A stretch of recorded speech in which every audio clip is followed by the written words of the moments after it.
Hello and welcome to today's webinar where we'll be uncovering opportunities in franchising. We have with us Ed Ross, who has set up and runs Forces into Franchising, and also Chris White, who is running a successful franchising business. They are going to be talking about their experiences. Just to quickly introduce myself, my name is Lisa Jones. I'm one of the career consultants here at the Officers Association. My background is that I was in the Army for 8 years, and when I left, I worked in the city for 2 investment banks before joining the Officers Association. So without further ado, I'm going to pass you over to Ed Ross and allow him to introduce himself. Thanks so much for joining us tonight, Ed. Oh, that's a pleasure, Lisa. It's nice to be here, and welcome everybody. Somebody told me there was a football match on tonight, but don't worry, I'm sure we'll be finished in time for the penalty shootout. So we'll crack on with it.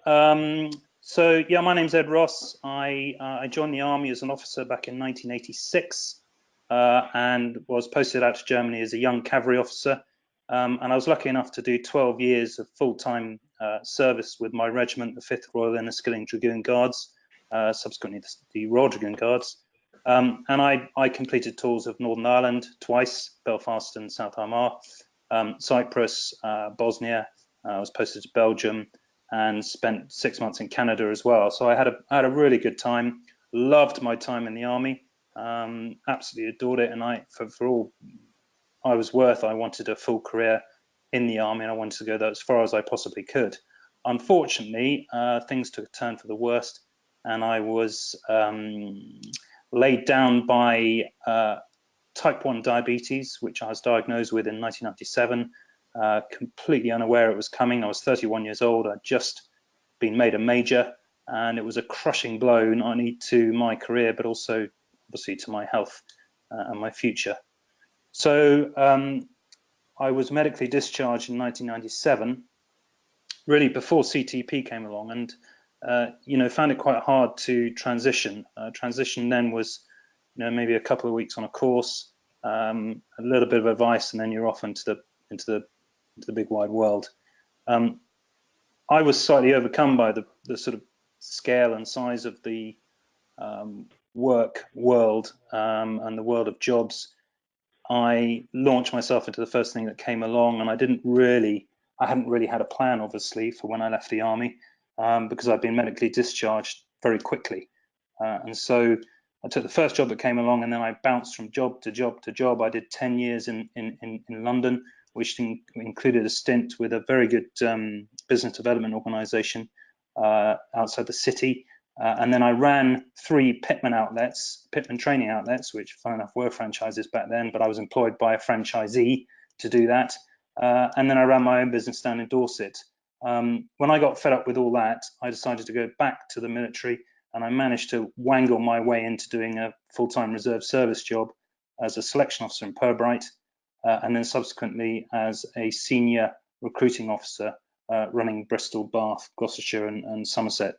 I enjoyed all that, but then in 2015, I was very, very fortunate that my lovely partner gave birth to a little chap called Digby, who's now 2.5 years old.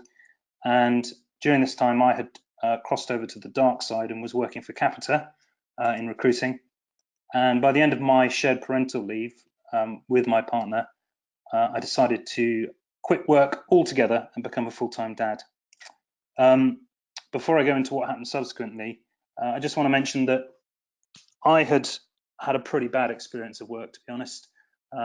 As I say, I was on the job hamster wheel. I just kept going from job to job to job, and I was drawn into jobs that I hadn't particularly chosen myself. But I was sending out CVs as well and doing lots of interviews and so on, and the whole thing was fairly difficult and depressing. And when I was in jobs, in particular working for large organizations, I found that the culture clash for me was just too much, and that very few people in particularly large organizations did not share my standards and values and beliefs, and so I found working in those organizations quite hard. So the decision to work for myself, having decided to leave all that behind was an easy one to make, really. I'm a full-time dad, but I wanted to do something on the side that would keep me interested and keep me busy. And that's when Forces into Franchise came along. Thanks, Lisa. So I set up Forces into Franchise probably a year ago now with a great friend called Greg Blizzard, of whom more later. And essentially it's morphed into a brokerage service, really. I feel, having been through the transition process and experienced the ups and downs of all that, I fully understand what it's like to transition out of the military. It's very hard and it's bewildering. And frankly, every single person I've met who's done it always say, I just don't know what I want to do. There are some fortunate ones out there who go straight into the city, for example, Lisa, or they have some kind of previous profession such as law or accounting and so on. But for a lot of us, it is tough and it's very difficult to pin down what we want to do. So when I came across franchising, having researched it online as a full-time dad in my spare time, I discovered that this was an excellent opportunity to forget about the corporate world and, you know, be my own boss and work for myself. And I thought this was outstanding. And of course, I felt that if it was good, if it was right for me, then it may well be right for others leaving the military. And again, more of that later. But now I offer a brokerage service for veterans where I help veterans understand franchising, choose a franchise that might be suitable for them, carry out due diligence with them, and help them to really look into that franchise, unearth every issue about that franchise, turn every stone over, speak to all the people they need to speak to existing franchisees, speak to ex-franchisees from that business who it didn't go very well for, and so on. So it's important to do a lot of due diligence when you're going into franchising, and do the research necessary to find the right kind of franchise for the right individual. And that's really the important bit as far as I'm concerned, because I'm a veteran myself and I feel I understand veterans quite well, particularly those who served in the army. I feel I'm in a position to identify the right kind of franchise for individuals who might be interested. And I'm in a position to make introductions to franchises as well, to chief exec level or business development, sales director level. So, you know, that's what I can do. And subsequently, I can offer mentoring and support, particularly in the early days of business planning, sales, and, you know, moving the business on as quickly as possible. So that's what I currently do. I don't charge for that service currently. So, you know, I earn my money in a separate way from franchisors. So, you know, that service is, as far as I'm concerned, is free to former service people. Okay, Lisa, thanks. So today's webinar is going to cover what is franchising very quickly. What does it mean? What are some of the benefits to franchising, and why I believe that veterans, whatever you want to call ourselves, you know, ex-service people, make really good franchisees. So what we're going to do now is just ask you guys out there a question. How much do you think franchises contribute to the UK economy each year? So you've got four options there. Is it 30 million? Is it 100 million? Is it 2.8 billion? Or is it 15 billion? So the results we've got there are 10% 30 million, 56% 100 million, 14% 2.8 billion, and 30% 15 billion. So Ed, what do you think of that? Well, that's interesting, isn't it? So the majority went for 100 million, is that right? Yes, that's correct. 50, yeah, so, but nevertheless, 30% have obviously done their homework, or perhaps they've just got online very quickly to have a look. But yes, the answer is 15 billion, which may surprise some people. That is a very high number, but franchising over the last, I would say, probably 10 years has really taken off in this country, and it is big business now. And in fact, 15 million may seem a lot, but 15 billion, sorry, may seem a lot. But the Americans are way ahead in terms of turnover revenue from franchising in the US. It's a massive industry in the US, and we are tiddlers really in comparison. But anyway, very interesting. Thank you, Lisa. Sorry, I've realised I said 30. I meant 20%. So Okay. definitely, overwhelmingly, people said B, 100 million. But obviously, you know, very interesting that 15 billion, which is quite an impressive number, is the correct response there. And also, I would add that if you went just to McDonald's and Subway alone, they're probably contributing 1 or 2 billion themselves. So, you know, it is big business. Okay, so franchising. Well, this slide lays out the legal description of franchising. So if you want to have a read of that, it explains how it works in terms of obligations and a franchise agreement and so on. But essentially, for me, franchising offers a unique opportunity to people, in particular to service leavers who want to work for themselves, or those who are perhaps fed up in current jobs or roles, such as I was. I think that some people will want to find a work-home-life balance that means that they can work from home, perhaps look after children, or just be in a part of the country they want to be in to carry out that work. It's very profitable, or can be, and obviously to be your own boss is something special. To be able to get up in the morning, look yourself in the mirror, and know that the only person that's going to give you a hard time, or you can give a hard time to, is you, is quite nice. And speaking from personal experience, I detested the criticism and constant checking and underlying kind of politics that was always around in the corporate world. I know that doesn't apply to everybody and to every organization, but I was fed up with it, and frankly, I'd rather deal with myself than anybody else. But I think all people who get into franchising, and I think this is probably covers everybody, must have a real passion for wanting to do something that adds real value to society, or to themselves, or to their family, or all three. And I think that passion has to be there if anybody is going to make a success of business, and that includes franchising and startup businesses. Without the passion for what you're doing, there's absolutely no way you'll get a business off the ground. Now, it doesn't matter if you're motivated by different things, whether that's money, success, fame, just being able to live somewhere in a big house somewhere, whatever it might be. You must have that passion to make these things work, because a franchise is a business within a business, but it's still a business. And without a decent sales plan, without a decent business plan, and without passion, it's not going to work.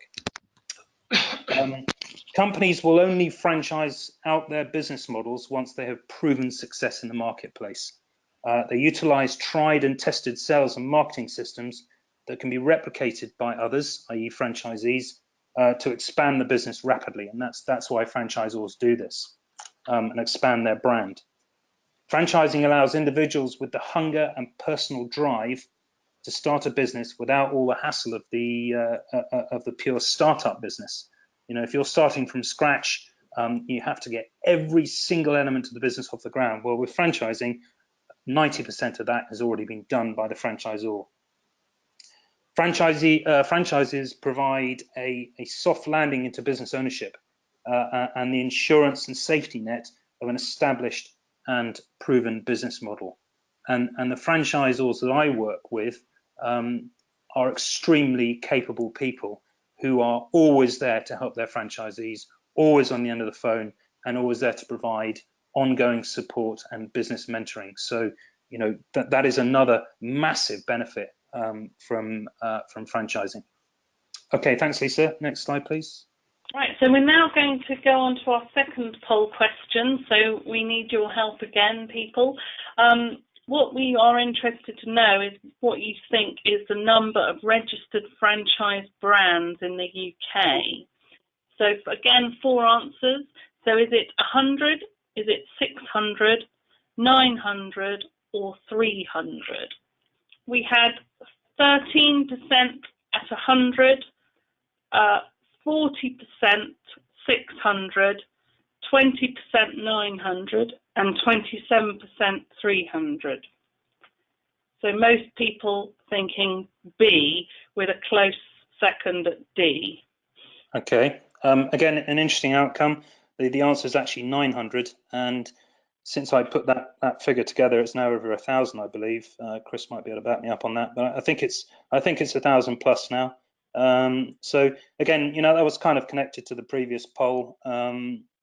There are a lot of franchise brands out there, and if you can think of a business model or a business type, I wouldn't guarantee 100%, but I'm pretty sure we could find a franchise that is involved in that particular type of business, whether it's accounting, I don't know, running gyms for kids. Every single kind of business is out there under a franchise brand. So yeah, 900 is the answer. Interesting poll again, same number, 20% going, must be the same 20% who've done their research. Thanks, Lisa. Okay, so we're going to talk about, or I'm going to talk about some of the benefits of franchising. And these are actual facts. So 90% of franchisees reporting profitability and less than 4% of franchisees' businesses failing for commercial reasons each year. So franchised businesses are much safer than startups. That is a very small number of franchise businesses failing in each year. As it says next, between half and 2/3 of independent startups close within their first 3 years. It is so difficult to enter the business world with an idea, as I'm sure you're all aware, and start it from nothing. And I think franchising gives you that soft landing, that ability to get a business going straight away, even without any experience. And I can tell you now that a lot of franchisees get into franchising with no previous business experience. And guess what? The other thing is you will never have to show your CV to anyone. Franchisors want to take people on that have the passion, the energy, and the drive to make their business work. They're not interested in your previous work or where you worked before and what you did and all that. They want to meet you, look you in the eye, ask you lots of questions, and if they think you're the right person, they'll take you on. So, as I said, nearly 1,000 brands now in multiple different sectors all over the country. As it says there, from hairdressing to photography, pet care to children's sports coaching, and everything in between. And the bottom one's interesting. I think once you've gone through that period of setup, you can, if you're good, you can rapidly increase your turnover to over 250 grand a year. And I know of a couple of ex-army officers who are turning over well over 1.5 million now, having been in business 4 years since leaving the army. So next slide, please. Yes. I might just interject with a question that somebody has asked, which is that how long roughly would you say it takes to earn a reasonable income? I mean, you've said over 1.5 million in 4 years, but what about the first year? Is that true, or does it very much depend on what the franchise is? Can you be generic at all? Not really, because as you absolutely rightly say, it does depend on the franchise. However, what I would say is that as a rule of thumb, you're probably going to take 6 months to get your business plan working and to start seeing a profitable return. Now, I'm sticking my neck out there a bit because it does depend on the franchise, and maybe Chris can shed some extra light on that. But and I'm sure he will talk about that. But my experience is that you need 6 months to get up and running. So as well as the purchase price of a franchise, and that varies from £5,000 up to 1.5 million if you want to get into the big boys like McDonald's or Subway. As well as purchasing a franchise, you're going to need to be able to support yourself probably for 6 months initially. But I think that's not bad compared to most independent startups. So I don't know if that answers the question, but as a rule of thumb, 6 to 8 months, I would say. I think that answers it very well. Thank you very much. Right, so try on poll question 3 now, which is how many people do you think are employed in franchising in the UK? So is it A, 110,000, B, 121,000, C, 422, or D, 621,000? So So nobody thinks A, 20% think B, 30% C, and 50% think D. So people are catching on, I think. Yeah, yeah. The answer is D, and I think most people got that. Again, that's probably gone up since that figure was published a couple of years ago. In fact, it's almost certainly gone up. But it's a surprising number, I think. Anyway, I think we'll try and move on. Lisa, got a bit to get through still. So benefits. I've covered a few of these already. Tried and tested brand with a proven track record. Generally, franchise businesses have that, but it's very, very important that you do the due diligence on that brand and really do the research into their track record and how well they've done, in particular with existing franchisees. In fact, all of the franchisors I work with provide a full training and support package, which includes help with writing business plans, sales and marketing, marketing materials and that sort of thing. So, you do get a full package because it's in the franchisor's best interest to send you out there ready and ready to go and ready to hit the ground running. Sales and marketing expertise are pretty much covered, and ideally systems that you can just pick up and use straight away. And these are systems that are tried and tested. So if you use them properly and you really drive them, then you will have a successful business. Ongoing mentoring, business support I've mentioned. Another one, interesting one, you probably won't know this, but every single high street bank has a franchise business manager. That's how important the banks view franchising. They love franchises, they love franchisees, they love support, they love lending to franchise businesses. So, if you're going out there and you want to buy a franchise, I would recommend getting the bank to support you and not using your own money. That would be crazy. You might as well go to the bank. They like lending and they think you're a very safe bet because obviously of the franchisor's maturity in the business sector. Very quick startup and route to market. I think, depending on how quickly you can get on. An example here is a guy called Captain Andy Davis, who runs an organisation called Right at Home, a domiciliary care business. So he's providing care workers for people who want to be cared for at their homes in the Bournemouth and Poole area. Now he's been doing this for 4 years. He came out of the army, had no idea what he wanted to do, did a bit of research, found out about franchising, bought the Right at Home franchise for Bournemouth and Poole, and he has really driven the system hard. And he's the one I mentioned who's turning over well over 1.5 million now, and is doing extremely well. Good bloke, really down to earth, and has done extremely well in franchising. And then I want to mention passion and interest. It's so good to be able to think, right, what do I really want to do? What do I love doing? Even if it's living in the woods or, I don't know, making jewelry, if it's something that really drives your passion and interest, there'll be a franchise out there for you to get involved in. An example of that is ex-captain, obviously, Kate Henbury, who lives up in Yorkshire. She loves working with kids. She's got young kids herself who love going to the gym and jumping around and playing on gym equipment. Not the kind of gym equipment we would use, obviously, but she started a little gym franchise in Harrogate and is now starting a second one, I think in York or somewhere else in Yorkshire. And again, she's doing extremely well and has just applied herself to the system and really gone for it and is having a great time and, living the dream, basically. Horrible expression, but that's what she's doing. Okay, next slide, please, Lisa. I covered some of the benefits there. There are others, but I want to move on to why I think veterans make good franchisees.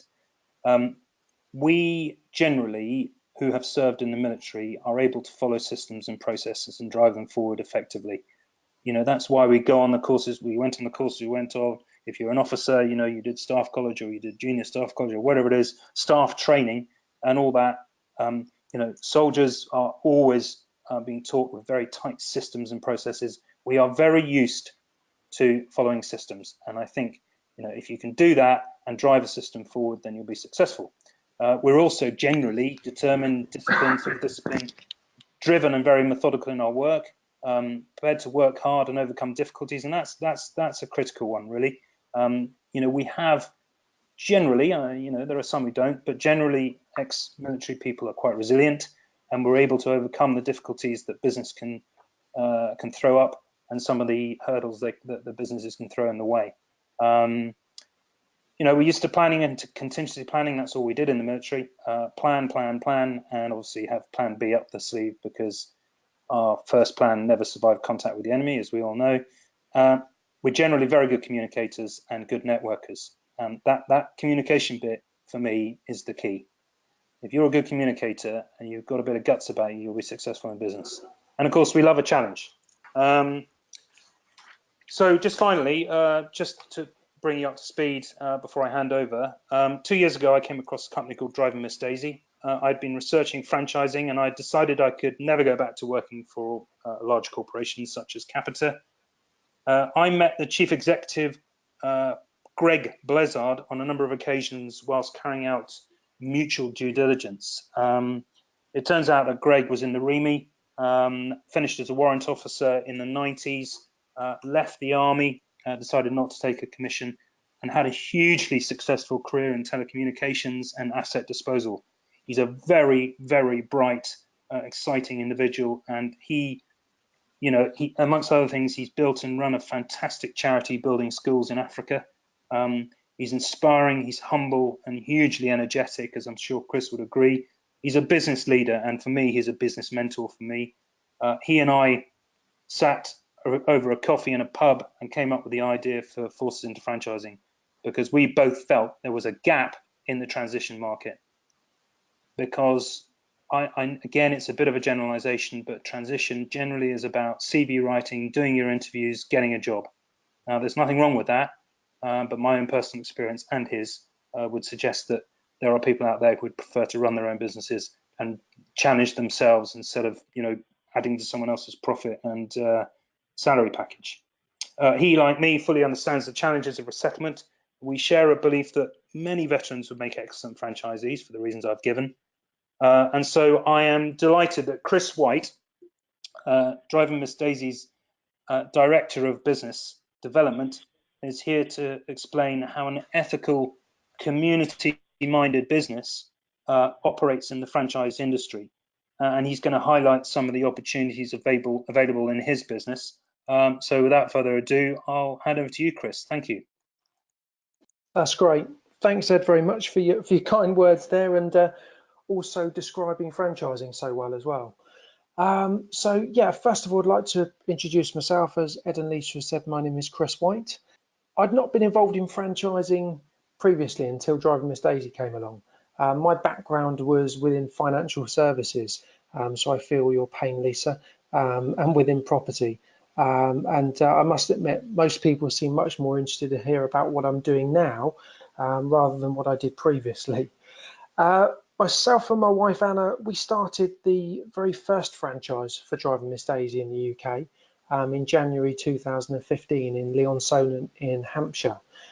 So we are, as a business, still relatively new to the UK, sort of just over 3 years. I then joined the UK team in March 2016. And as Ed has just said, I'm now the business development director for them as well. What I will say is everybody, absolutely everybody involved within Driving Miss Daisy is so passionate about the business and the difference that we're making to people's lives on a day-to-day basis. But I'll tell you more about that in a moment. Background work experience is not too important when you're investing in a franchise. We have so many different ones already within Driving Miss Daisy, from investment bankers to nurses, and also some very, very strong connections to the forces too. As Ed has just told you, Greg Blizzard has come from the forces. We've also have Paul Newth, who actually brought Driving Miss Daisy to the UK as well. He was in the Navy, leaving as a lieutenant commander. And we've also got a number of other franchisees who are either ex-Navy or RAF, and actually we've got a number of RAF wives that run a franchise up in Norfolk, just near King's Lynn. What I would like to do now, though, is tell you a bit more about what Driving Miss Daisy does, the incredible services that I feel that we provide, and the training that we give to people as well, and the type of people, most importantly, type of people that we're looking to find as well. So As it says on the slide here, we are a trusted, safe, friendly and reliable companion and driving service. We're family when family can't be there, and that is really key to what we do within our business. We help clients to remain independent, mobile and socially active, and we work with regional and national charities and organisations to supply specialist transport services. And the services and the transport that we're providing is becoming more and more specialist as well. Our approach does set us apart from other transportation providers. We do greet people at the door. We walk up to the drive, we knock on the door, we'll go in and help them on with a coat if needed. We give help with shopping or mobility equipment. We get the client home again safely as well. One of our very first clients was very, very visually impaired, and we would knock on the door, we would go in, we would help her with a coat. When we got home again, we would make sure the door was locked for her and she had a cup of tea. So we go above and beyond. We communicate with the family and the friends as well. It's only a very small thing, but relatives do like to know that their mother or their father or elderly relative or whoever or child has been delivered safely to the school, or they're back home with their feet up okay. So it's only very, very small things like that, but it makes a massive difference. We remove any anxiety and stress from staying mobile and engaged. So really, Driving Miss Daisy can help with trips to the doctors, to the hospital. We go on so many hospital appointments with people, to the hairdressers. We organise social outings and accompany people on those outings as well. We give a lot of help with and assistance with people with shopping. We can stop at various different locations if they're on a shopping trip. And we cater for clients with special requirements. And this is a massive growing market for us as well. There's a number of travel firms and holiday companies that we're dealing with now where we're providing the transportation for them. We deliver kids to and fro school and activities. We even take pets to the vets as well. So all sorts of different things that we do. Among the sort of favourite things that we like doing, the favourite part of the job has to be the socials, the short trips, and more the bucket lists as well. So many older, what we find all the time is many older people become very isolated, which means they rarely go out. Even short trips to the garden centre become daunting, or just a trip down to the local coffee shop. We do change that with Driving Miss Daisy. We take the anxiety away and leave people to simply enjoy themselves. We have loads of wish lists, as I mentioned, and bucket lists. They're increasingly common, often day trips, but sometimes a couple of days away. And in fact, we've just very recently booked a trip to Canada for 2 weeks with one lady, where we're accompanying them as well. So it can be absolutely anything at all. We do work very closely, especially with the elderly clients, I suppose, with the care industry. As it says on the slide here, Driving Miss Daisy gives care homes another string to their bow as well, which helps set them apart from their competition. The care organisations, they are rated better by the CQC, the Care Quality Commission, if they get people out and about and they are socially engaging with people. So as I say, we're doing an awful lot more with the care industry as well. Our vehicles, you might have noticed, they are very recognisable. The brand that we're building is associated with driving and companionship. All of the vehicles are very easy to get in and out of, and they're really adapted to the market that we are serving as well. They're branded heavily, really primarily to support people who are living with dementia and visual impairment. There's a lot of research that's gone into the colours that are on the vehicle. It's no great surprise that if you look at, for example, the Alzheimer's Society, they've got very similar colours to ourselves, the blues, the yellows, the whites. So there is some science that has gone into the colours as well. Pretty much most of the vehicles that we have now, certainly all of the new franchisees that have launched in the last 12 months, have all gone for a wheelchair accessible vehicle. There is a huge demand for wheelchair accessible vehicles. even in people's local cities and towns and villages. You know, there's a lot of taxis and businesses that do run wheelchair-enabled vehicles, but a lot of the time, the drivers of those vehicles don't like taking people with disabilities because they want to get the people in, get them out again, and onto the next job as quick as possible. That's really what makes us so different to any of the competition out there. Is we take time and you know, a lot of care with the customers that we've got. So we're never rushing people. All of the vehicles that we have, we can get walkers folded up, we can get wheelchairs folded up and in the back. And I can hand on heart say every single one of the vehicles that we have is comfortable and safe, clean and fresh as well. So who are we looking for? So as you can appreciate with what I've just told you, a large number of the people that we deal with are vulnerable in some way. Therefore, we're looking for people that are very caring in nature, patient, and importantly, very, very, very importantly, would like to become involved within their local community as well. This is, of course, building a business too. So the people that we are taking on as franchisees, they need to be very focused to be able to follow our processes and procedures as well, and also operate within a framework, within a proven framework. And that's picking up on what Ed had said there as well. You know, we have a proven framework that works, and if people stick to that framework, then it will work. You know, it's tried and tested, as Ed has said previously. We also would like people to have good management skills so that they can grow a profitable operation as well. Again, something else that Ed mentioned earlier, picking up on a few words that he mentioned, is passionate. Absolutely, while you want people to be passionate about what they're doing, that's vitally important with the people that we're dealing with. To be interested in what they're doing as well.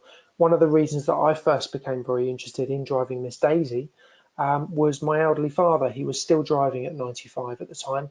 Shouldn't have been driving. Every time I went round to see him, there was another dent in the car. We were trying to get him off the road, but there wasn't really anything that we could suggest, because he was effectively losing his independence by giving up his car. And energetic as well. Obviously, energy is very, very important.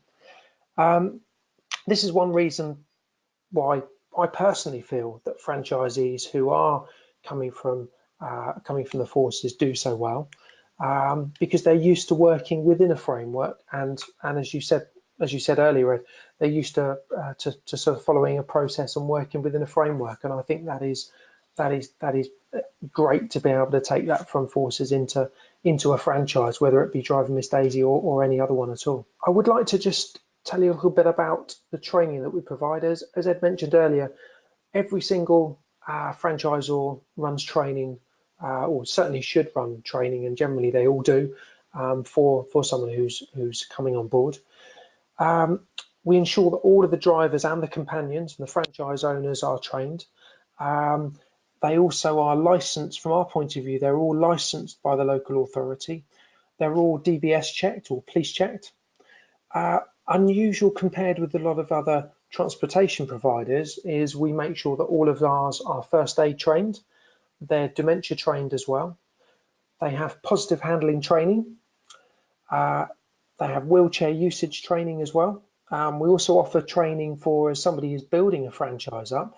If they want to bring people on and have managers within their business, we will provide training for those managers as well. It all starts when people first buy the franchise with a very, very comprehensive 3-day training course. And that has adapted massively in the last 3 years. When I first started with my wife, Anna, our induction course, our training course was hours long. Now it's a 3-day training course. And to be fair, at the moment, we are probably going to be expanding that as well. There is so much that we're learning on a week-by-week basis that we want to pass on to the people that are starting the franchises now. So ongoing training is absolutely sort of crucial as well. You know, as we're speaking on a weekly basis to different franchises, we're learning new things all the time that are working, and we want to be able to pass on that knowledge to everybody who's involved in a franchise. And I think that's key with a franchise. When you buy a franchise, you're really buying into that team. It's certainly, we don't keep anything from each other. If something is working well for one of us, we want everybody to be able to share that as well. We also provide support with presentations. So when somebody is first starting a franchise, they might be very, very nervous if they've arranged to do a presentation. And it's something that we're very, very well versed and used to doing now.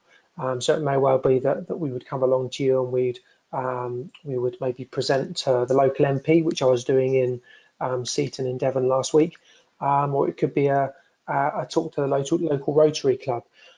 It only needs us to come along and help and assist with a few of them before people are up and running.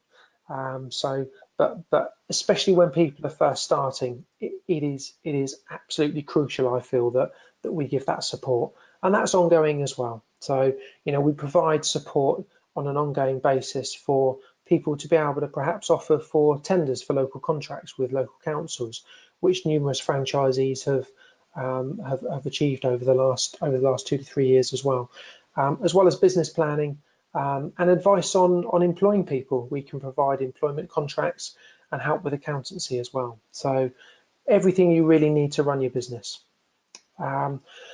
So just to sort of summarize really about Driving Miss Daisy, I feel personally that we're very different to a lot of franchises that are available. And there is never ever a one franchise fits all. We will not be suited to everyone, but if you want to become involved in the local community, make a difference to people's lives, have amazing job satisfaction and be part of a growing team, personally, and obviously I am slightly biased, I think it's difficult to find a better one. But you need to be able to, you've got to have patience, with what we do, with working with the elderly, with people with dementia. That's not going to suit everyone, but there is a franchise out there for everyone, and Ed as well will be able to give you some great guidance with different franchisors that he's working with. So thank you so much for listening for me today. Thank you, Lisa, and to Ed. Just actually one thing. There was a question that was raised earlier about how long before you become profitable. It does absolutely vary from franchise to franchise. I think a good sort of marker really would be if you do follow the process and you get out the blocks very, very quickly. Yes, it is achievable to be able to be profitable within 6 months. But you do need to make sure whatever you're doing, whatever franchise you're buying into, you need to make sure that there's a contingency there, but also to make sure that you can cover your overheads rather, for that first 6 months, maybe even that first year as well. So.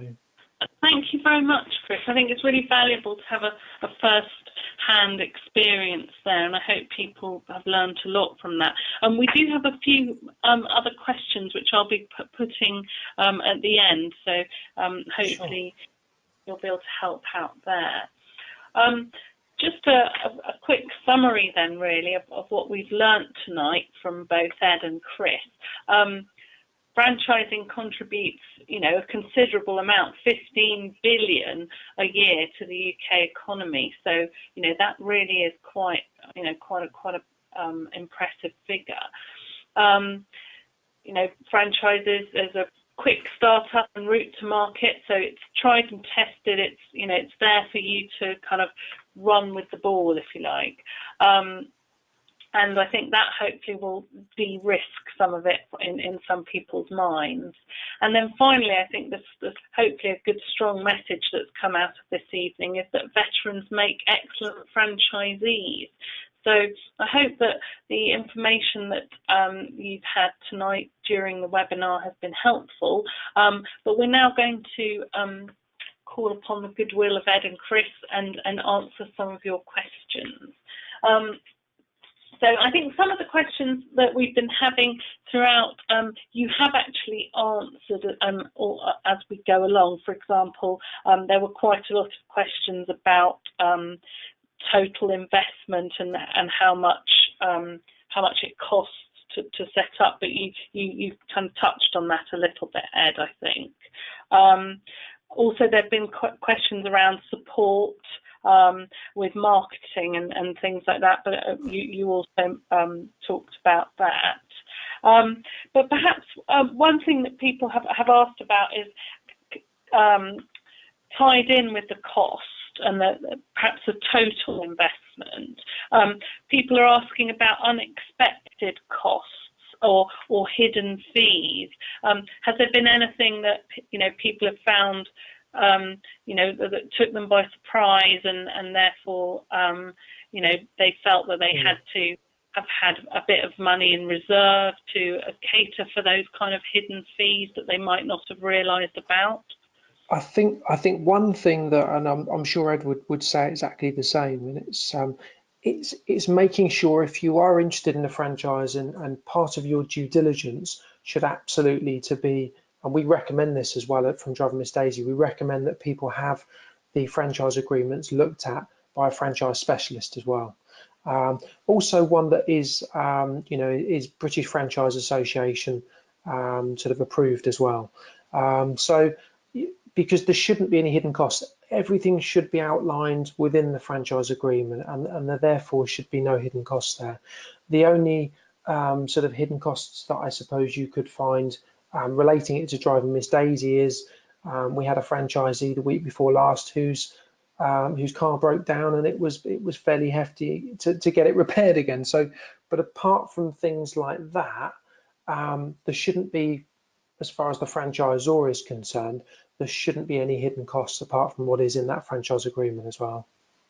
Yeah, if I could just add to that, Chris, obviously we haven't mentioned this, but every franchised business or every franchisor will include a ongoing franchise fee within the franchise agreement. Now, that franchise fee will cover ongoing sales and marketing support, will cover immediate telephone support if you require it. And in fact, in Driving Miss Daisy's case, it includes a call centre, a fully operational call centre based down in Leon Solent or in Portsmouth.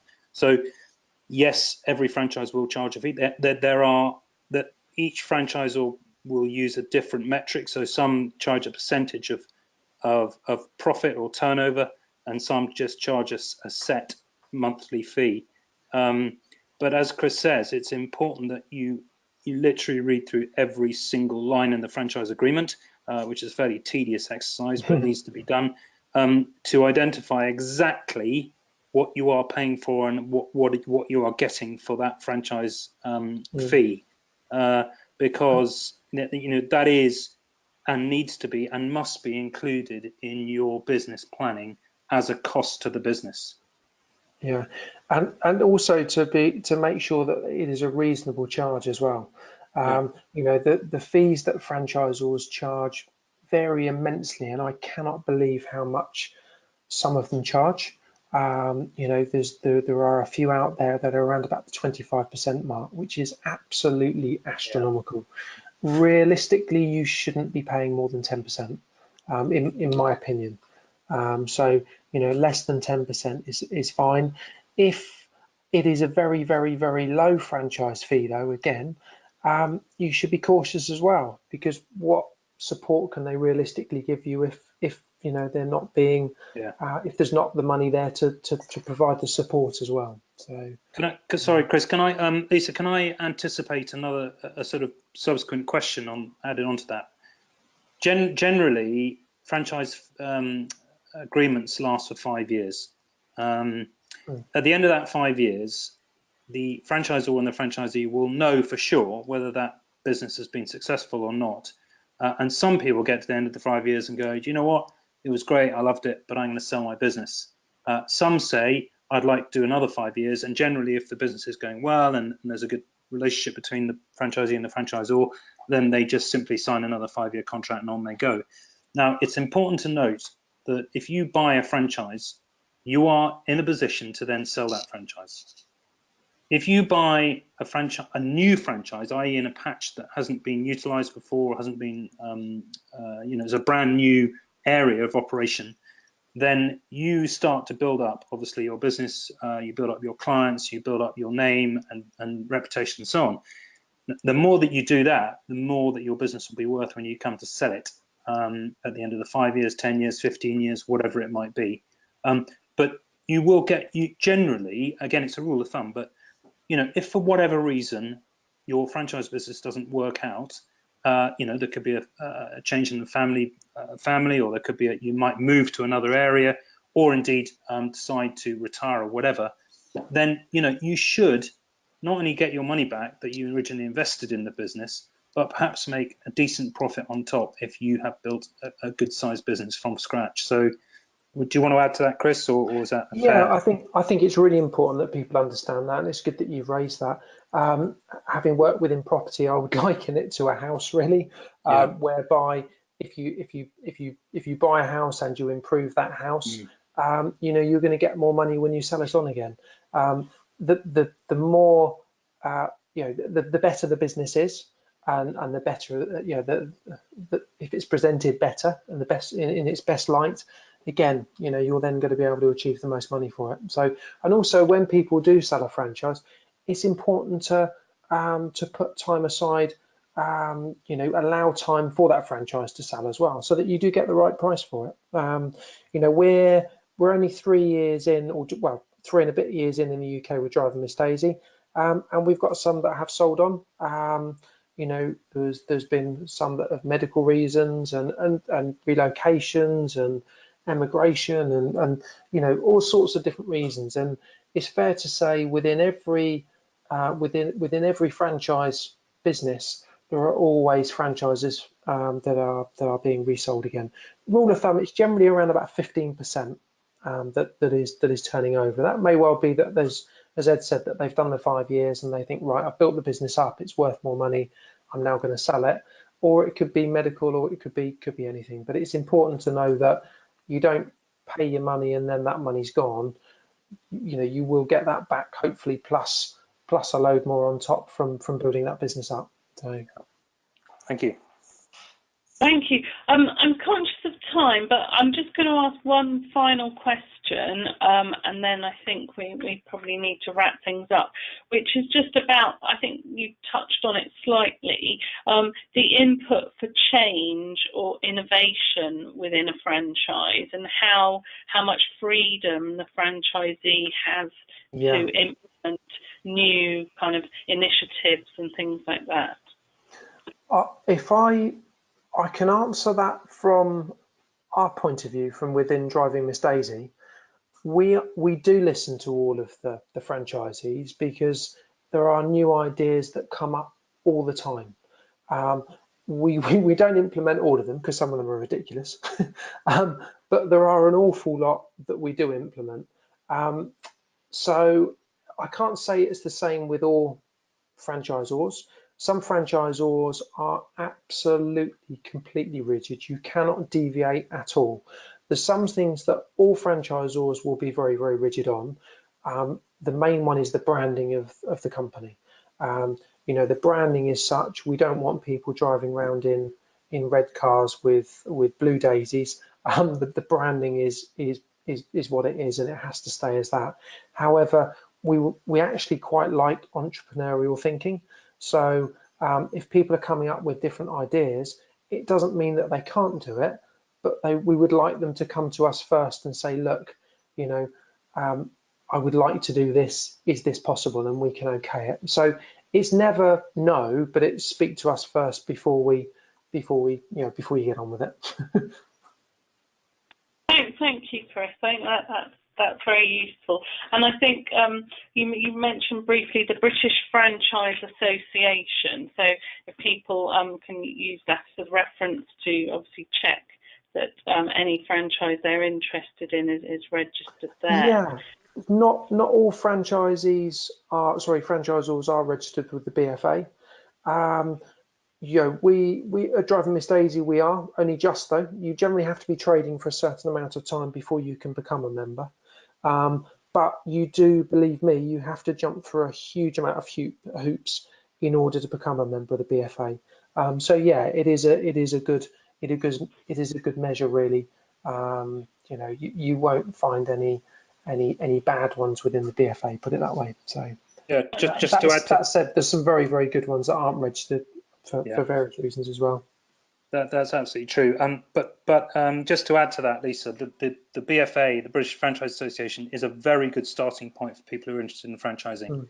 There's a lot of information on there about franchising, and also there's a lot of information about their members. So it's a great place to start looking at different types of franchise businesses, and also they can help with the legal aspects and accounting and all that stuff. It's a very good organisation. Their website is www.thebfa.org. If anyone wants to go and have a look at the British Franchise Association, by all means, go and do that.